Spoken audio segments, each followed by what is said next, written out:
ಎಲ್ಲರಿಗೂ ಹನುಮ ಜಯಂತಿ ಹಬ್ಬದ ಶುಭಾಶಯಗಳು. ನಮ್ದು ಅಭಯ ಸಮಿತಿ ದೇವಸ್ಥಾನ, ಮುನೇಶ್ವರ ನಗರ, ಏರವಳ್ಳಿ, ಧರ್ಮದರ್ಶಿ ಅರುಣ್ಗೌಡ ಅಂತ ಮಾತಾಡ್ತಾ ಇರೋದು.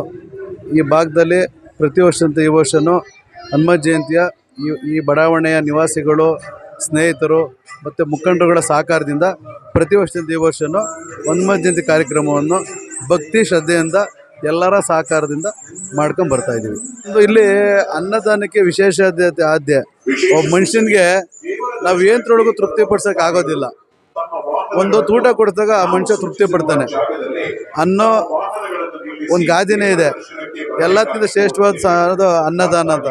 ಆ ಲೆಕ್ಕದಲ್ಲಿ ದೇವಸ್ಥಾನದಲ್ಲಿ ನಾವು ಈ ಅನ್ನದಾನ ಕಾರ್ಯಕ್ರಮ ಮಾಡ್ತಾ ಇದ್ದೀವಿ. ದೇವಸ್ಥಾನದಲ್ಲಿ ಬರುವಂಥ ಭಕ್ತರಿಗೆ ಅವರ ಕೋರಿಕೆನ ಸ್ವಾಮಿ ಅವರ ನೆರವೇರಿಸಿರ್ತಾರೆ. ಮತ್ತು ಅವ್ರಿಗೇನೇ ಅವ್ರ ಕೋರ್ಕೊಂಬಂದ್ರು ಅದನ್ನು ನಮಗೆ ಬಗೆಹರಿಸಿದೆ, ನಮಗೊಂದು ಕಷ್ಟ ನಿವಾರಣೆ ಆಗಿದೆ, ನನ್ನ ಮಗಳಿಗೆ ಒಂದು ಕಾಲೇಜಲ್ಲಿ ಸೀಟ್ ಸಿಕ್ಕಿದೆ ಅನ್ನೋದು ಇಲ್ಲಿ ಭಕ್ತಾದಿಗಳು ಅವ್ರು ಹೇಳ್ತಾರೆ.